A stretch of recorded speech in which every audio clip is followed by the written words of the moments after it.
Hi Eric, here is your slalom run on the right. It's one of the three videos that we shot. I'm just about across from you. Not a perfect comparison to the camera angle that we have with Michaela on the left, but it will give you some idea if we're just looking at trying to see where the hips and our center of mass, which is in front of our hips here, is relative to our feet. We can see that in the case of Michaela, her hips back here and her center of mass are more over top of the ball of her feet, whereas if we were to look at where your hips and your center of mass are, it's more backwards.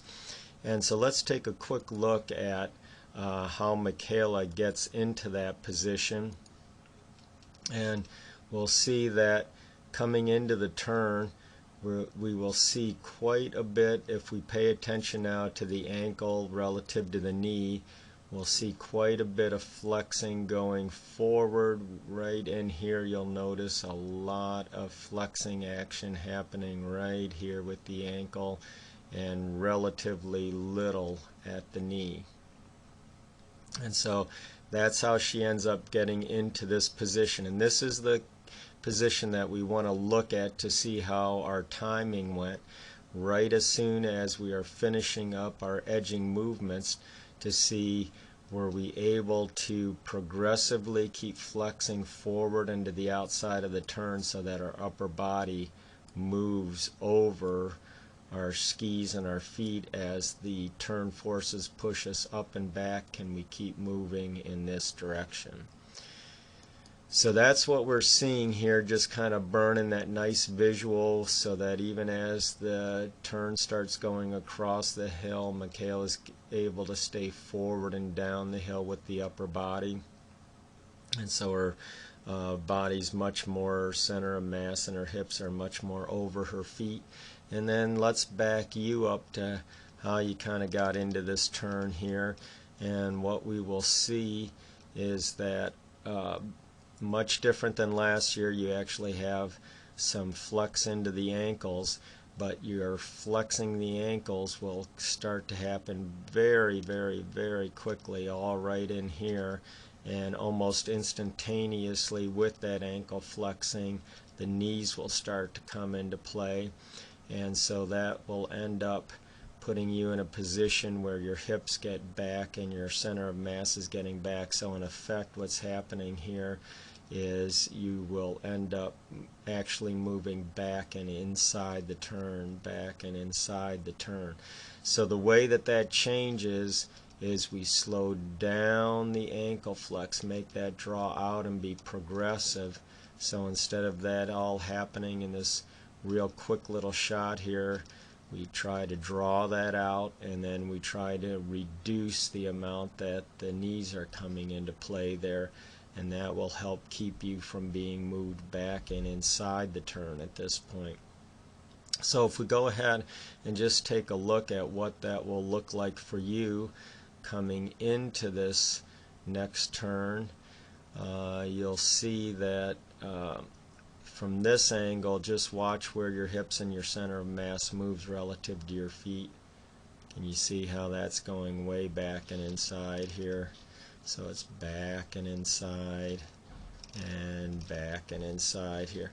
So let's go ahead, we'll just take a real quick look at one of your giant slalom turns from up top here. We'll kind of move you down here a little ways, and some camera work problems here, but here you can almost see as you're finishing up this right footer, very little ankle flex, hips way back and inside, and so as you're finishing up this turn, we'll come up, and now from this angle again, just watch, here's crossover, and as you're moving into this new turn here, look at how the hips come back and inside. Right up in here, you'll really notice it. This is coming back onto the tails versus driving forward at the ankle as we're building those angles. So you're just coming turn forces are almost pushing you back and inside from here to here to here to here. And now you're going to finish your turn and have to start that kind of active up and trying to get from back and inside the turn to get back up over top of the feet here again, instead of being in a position where you've been moving forward and over the feet all the way through. One last look at the wall shot here, and one of the things you'll notice, you'll be able to see that as we come into this turn where the camera is right to the side of you again here, and again the thing we want to look at is ankle work relative to knee work, because that will tell us what's going on there. And we can see that the knees come into play very, very fast and early there, and whatever ankle flex was there is almost going to end up going from being acute to reversing out towards 90 as things start going through. Right in there you can see it. So the knees came in so fast, the hips got back, and now you're really starting to get back onto the tail of the skis. I think you can see how far back and inside you are at this point. And now you'll watch it here from this angle, and you can see the hips dropping way back and inside, almost nothing driving forward at the ankle. And then up here on this side, we'll be able to see one more shot, and right in there where the knees don't come in and bend a whole lot there, but it's just the ankles are almost moving backwards rather than forwards.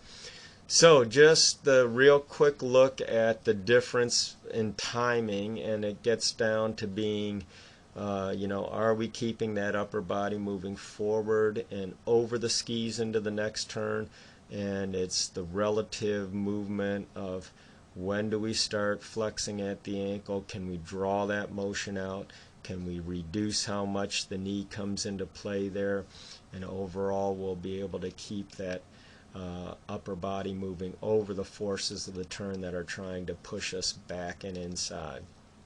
Hopefully that makes some sense, and you're making tremendous progress, especially over last year. I'll send you a little bit more video maybe later today or tomorrow. We'll just take a look at a couple other points.